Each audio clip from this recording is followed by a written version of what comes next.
ta je homogena trigonometrična enačba prve stopnje. Pomeni, da vsi členi so prve stopnje glede na funkciji sinus in kosinus. Torej, kako se rešijo te enačbe? Zelo enostavno s tem, da delimo s kosinus x.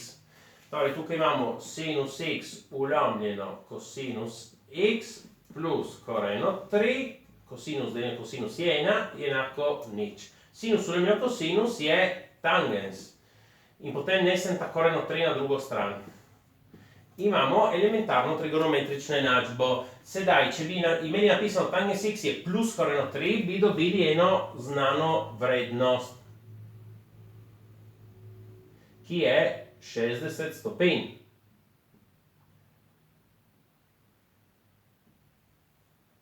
Torej, tukaj koordinata y te točke je plus koreno 3. Tangens od 60 stopinj je koreno 3. Samo mi moramo rešiti tangens x je minus koreno 3. In zato vidimo, da kot je, ta je minus 60 stopinj. Torej, imamo samo eno elementarno rešitev pri tangensu, minus 60 stopinj.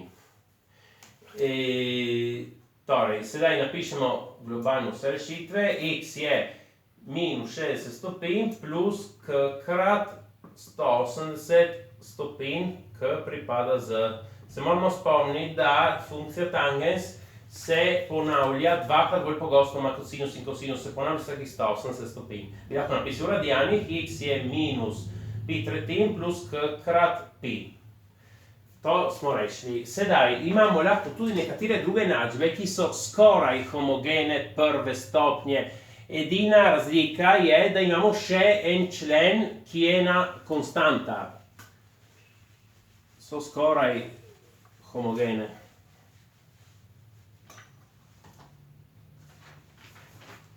Torej, na primer, rešimo sinus x plus kosinus x je plus 1, je enako nič. Saj tisti člen, ki je konstanten.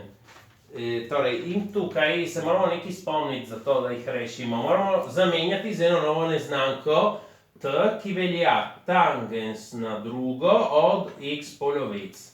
In potem se moramo spomniti tudi dva izraza za sinus in kosinus. Sinus x, kosinus x. Torej, sinus x je 2t, ulomljeno 1 plus t na drugo. In kosinus x je 1 minus t na drugo, ulomljeno 1 plus t na drugo.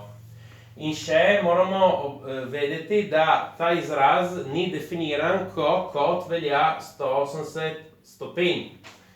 Zakaj? Ker tukaj x polovic bi prišlo 90 stopinj, tangens od 90 stopinj gre v neskončnost. In torej, kaj pomeni? Če mi napravimo dejansko to zamenjavo, mi zgubimo rešitev 180 stopinj. Če je bila rešitev, torej v bistvu mi moramo zmeraj preveriti na začetku, če 180 stopinj je rešitev prvotne enačbe. Ker če enostavno zamenjamo, če bi bila rešitev, bi jo izgubili.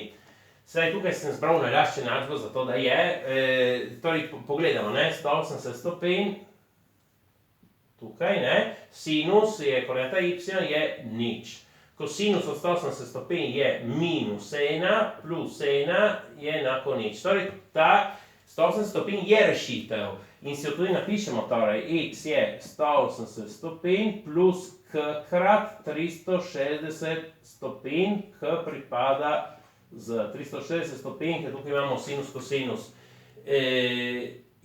Torej, to je rešitev. Sedaj gremo k zamenjavi. Če bi enostavno zamenjali, bi jo izgubili. Sedaj zamenjamo. Torej, namesto sinus x damo ta izraz 2t ulomljeno 1 plus t na drugo. Če tukaj bi imeli eno številko od spredaj, bi jo dali tudi sem. Torej, plus kosinus x 1 minus t na drugo, ulomljeno 1 plus t na drugo, plus 1 je enako nič. To bomo rešili tako, množimo z imenovalcem 1 plus t na drugo. Tukaj gre proč, torej ostane 2t, tukaj gre proč, ostane 1 minus t na drugo, Tukaj imamo enkrat 1 plus t na drugo, torej plus 1 plus t na drugo je enako nič.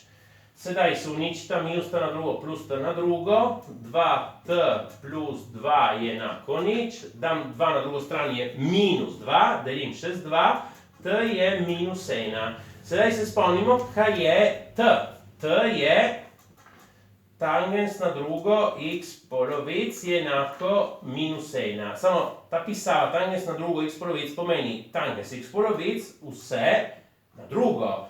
Torej, kvadrat te vrednosti bi moral biti negativen. Ne moramo imeti nobene vrednosti tangensa, ki na drugo postane negativna. Torej, ta nima rešitev. Tukaj ne dobimo rešitev. Vendar smo imeli to rešitev, jo ne smemo pozabiti. Ta enačba je tako, bi lahko se zgodilo obratno, da tukaj bi dobili rešitve in 180 stopinj ne bi bila rešitev. Se lahko zgodi tudi tisto. Tako, prosim, všečkajte in upišite se. Hvala.